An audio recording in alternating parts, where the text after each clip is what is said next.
Hello friends, एक बार आपका फिर से स्वागत है आपके अपने online institute excellent classes with स्वतंत्र में।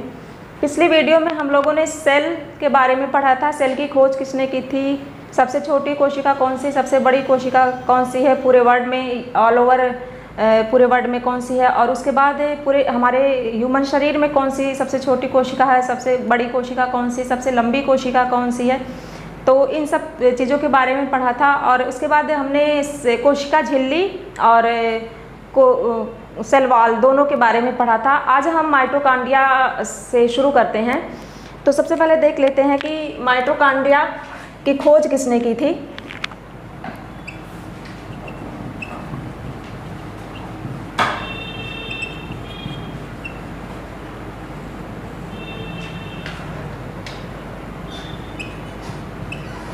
माइटोकॉन्ड्रिया की खोज जो है अल्टमान नामक साइंटिस्ट ने की थी।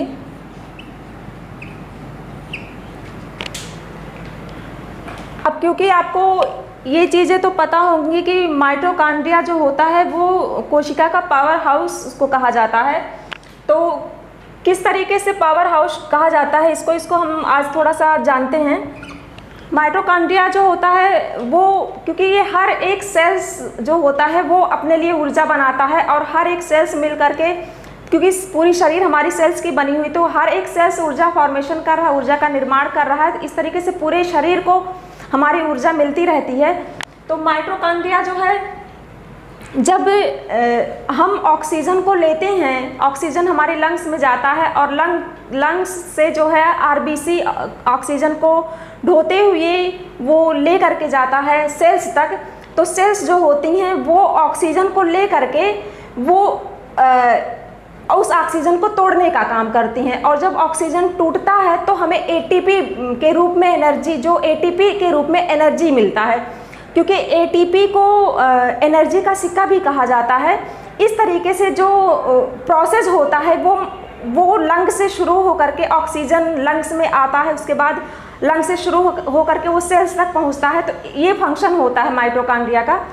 तो माइटोकॉन्ड्रिया की खोज अल्टमान ने की थी। माइटोकॉन्ड्रिया में जो है क्रेब्स साइकिल चलती है।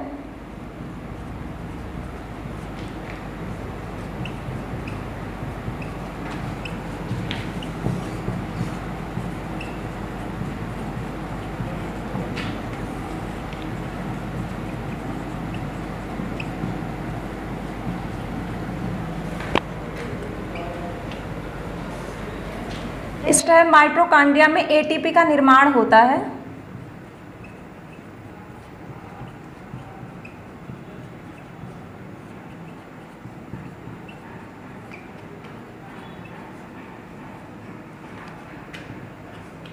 माइटोकॉन्ड्रिया जो होती है वो डबल मेम्ब्रेनस होती है, मतलब उसमें दो मेम्ब्रेन पाई जाती हैं। तो जो माइटोकॉन्ड्रिया की इनर मेम्ब्रेन होती है वो मुड़ करके एक स्ट्रक्चर बनाती है जिसको क्रिस्टी कहते हैं। ये माइटोकॉन्ड्रिया में एटीपी का निर्माण होता है, और माइटोकॉन्ड्रिया को कोशिका का ऊर्जागृह भी कहते हैं।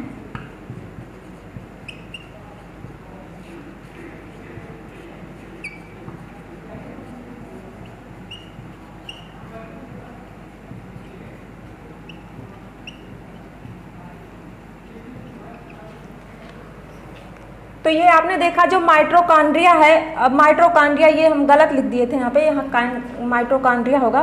तो माइटोकॉन्ड्रिया की खोज अल्टमान नामक साइंटिस्ट ने की थी। माइटोकॉन्ड्रिया के अंदर क्रेब्स साइकिल चलती है, क्योंकि क्रेब्स साइकिल जो होती है वो एनर्जी प्रोवाइड करती है।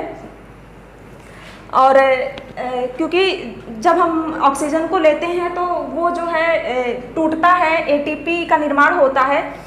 तो इस तरीके से माइटोकॉन्ड्रिया में एटीपी का निर्माण भी होता है, और इस वजह से माइटोकॉन्ड्रिया को ऊर्जा का पावर हाउस भी कहते हैं। नेक्स्ट आपका है गाल्जी बॉडी।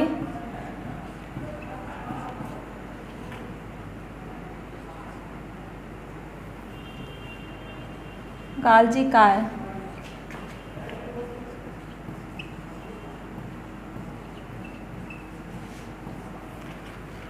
गाल्जी काय को प्लांट में पौधों में इसे डिक्टियोसोम के नाम से भी जाना जाता है।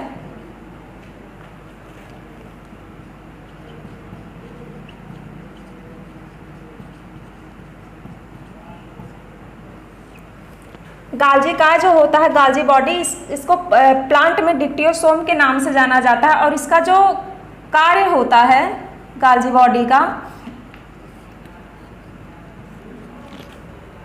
वो परिवहन करना होता है और संश्लेषण।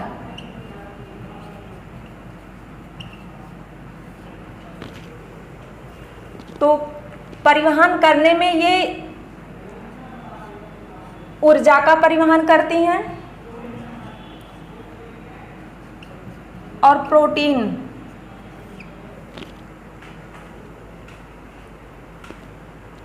क्योंकि गाल्जी बॉडी जो है इसका मेन फंक्शन परिवहन है, परिवहन करना होता है। तो एनर्जी जो होती है, क्योंकि शरीर कभी कभी हम लोग कुछ वर्क करते हैं, तो वर्क करते टाइम जैसे हाथ से कोई काम कर रहे हैं तो कभी कभी हाथ में ज़्यादा जैसे थकान सी लगती है, हाथ में दिक्कत महसूस होती है। तो एनर्जी को जो है पूरे शरीर से जो एनर्जी को ट्रांसपोर्ट करने का काम करता है वो गाल्जी बॉडी करता है।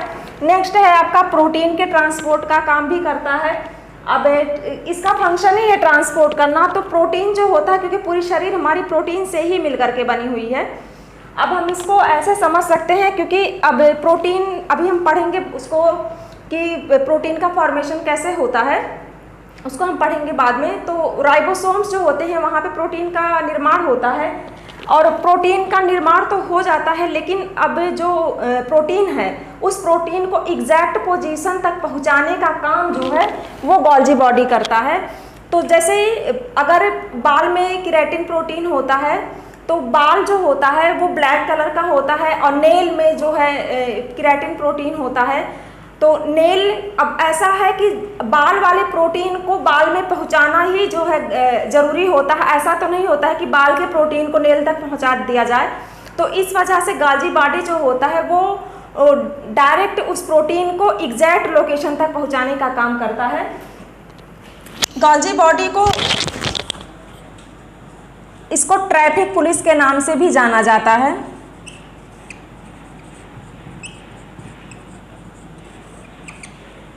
तो ये रहा गाल्जी बॉडी। गाल्जी बॉडी को पौधों में डिक्टियोसोम के नाम से जाना जाता है और इसका जो वर्क होता है ये परिवहन करना होता है और ये इस तरीके से ऊर्जा का परिवहन करता है और प्रोटीन का परिवहन करता है। और इसको जो है ट्रैफिक पुलिस के भी नाम से जाना जाता है, क्योंकि ट्रैफिक पुलिस का वर्क जो होता है मतलब डायरेक्शन देना, तो इस तरीके से गाल्जी बॉडी भी जो होता है वो डायरेक्शन देने का काम करता है कि एनर्जी को किस जगह पे लेके जाना है या फिर जो प्रोटीन है उस प्रोटीन को किस लोकेशन तक लेके जाना है।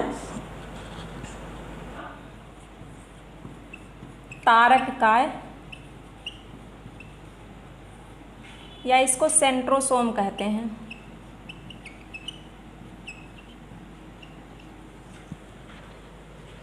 तारक काय की जो खोज की थी वो बोबरी नामक साइंटिस्ट ने की थी।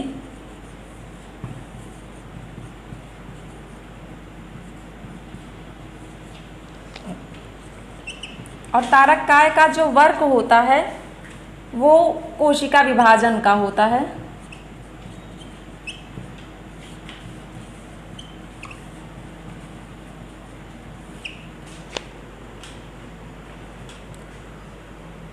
और अगर आप सेंट्रोसोम की स्थिति के अनुसार देखेंगे तो सबसे ज़्यादा विभाजन जो होता है वो लीवर सेल में होता है और सबसे कम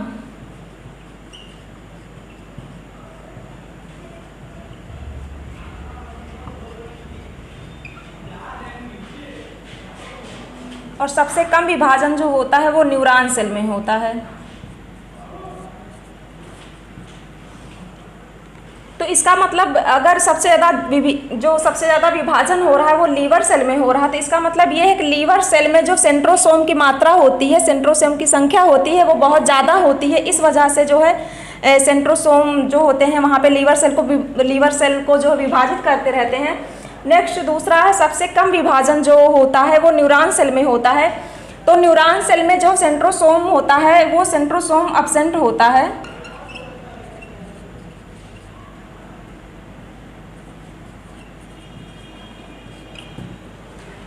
क्योंकि न्यूरॉन सेल में जो है सेंट्रोसोम एब्सेंट होता है, लेकिन फिर भी कभी कभी जो है ब्रेन से रिलेटेड प्रॉब्लम देखने की मिल जाती हैं, जैसे ब्रेन कैंसर हुआ, ब्रेन ट्यूमर हुआ। ब्रेन ट्यूमर को ही उसको दूसरे शब्दों में कैंसर का नाम दिया गया है।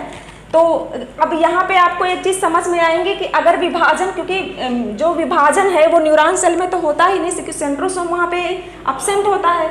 तो ब्रेन कैंसर किस तरीके से डेवलप हो जाता है शरीर में, तो अब इसको थोड़ा सा हम ये समझते हैं कि न्यूरॉन सेल जो होती है ब्रेन में जो है, एक तो न्यूरॉन सेल होती है और दूसरी यहाँ पे ग्लियल सेल होती हैं। तो न्यूरॉन सेल जो होती हैं ये 90% न्यूरॉन सेल होती हैं और 10% जो होती हैं वो ग्लियल सेल होती हैं। तो अब जो है जो ग्लियल सेल होती है, क्योंकि वहाँ पे सेंट्रोसोम प्रेजेंट होता है और सेंट्रोसोम जो होता है वो सेल डिवीज़न का काम करता है, सेल को बढ़ाने का काम करता है, डिवाइड करने का काम करता है उसको। तो जो ग्लियल सेल होती हैं उनमें सेंट्रोसोम होने की वजह से बहुत ही रैपिडली डिवाइड होती हैं, बहुत ही फास्ट वो ग्रो करती हैं। तो जब uncontrol cell division glial cell में हो जाता है तो वही जो है ब्रेन कैंसर या ब्रेन ट्यूमर का रूप ले लेती हैं।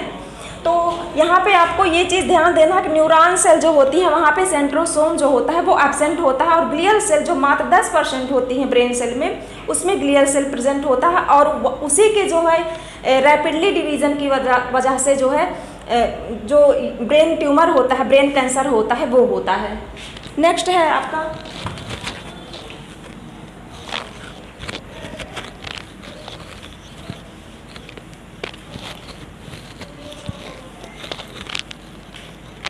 आपका अंतःप्रद्रव्यीय जालिका, जिसको एंडोप्लाज्मिक रेटिकुलम बोलते हैं। और ये दो तरीके का होता है एंडोप्लाज्मिक रेटिकुलम, एक होता है स्मूथ एंडोप्लाज्मिक रेटिकुलम, एक होता है रफ एंडोप्लाज्मिक रेटिकुलम।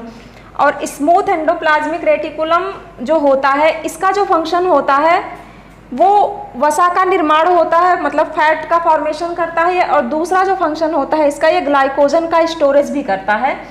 तो अब आपको एक चीज़ समझ में आ रहा होगा, क्योंकि वसा जो होता है, ग्लाइकोजन जो होता है, ये ग्लाइकोजन का स्टोरेज जो होता है वो क्योंकि ग्लूकोज जो होता है वो ग्लाइकोजन के रूप में स्टोर होता है हमारे लीवर में। तो इससे आपको ये चीज़ समझ आनी चाहिए कि जो स्मूथ एंडोप्लाज्मिक रेटिकुलम होता है इसकी संख्या लीवर सेल में ज़्यादा होती है, इसी वजह से जो है ये ग्लाइकोजन का स्टोरेज यहाँ पे होता है। नेक्स्ट है इसका रफ एंडोप्लाज्मिक रेटिकुलम।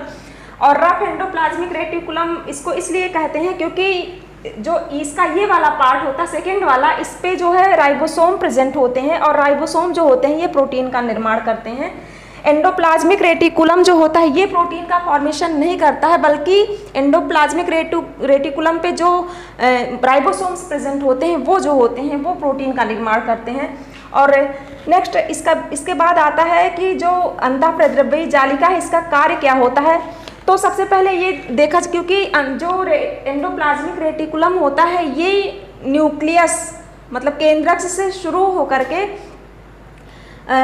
जो कोशिका झिल्ली होती है, प्लाज्मा मेम्ब्रेन होती है, वहाँ तक ये फैला हुआ होता है। तो इस तरीके से ये सेल में एक आंतरिक कंकाल का काम करता है।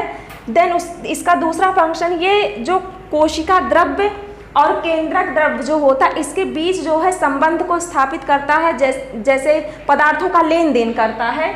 और देन इसका जो तीसरा फंक्शन है वो है कि न्यूक्लियर मेम्ब्रेन जो होता है इसके बनाने का काम करता है, न्यूक्लियर मेम्ब्रेन के बनाने का काम करता है।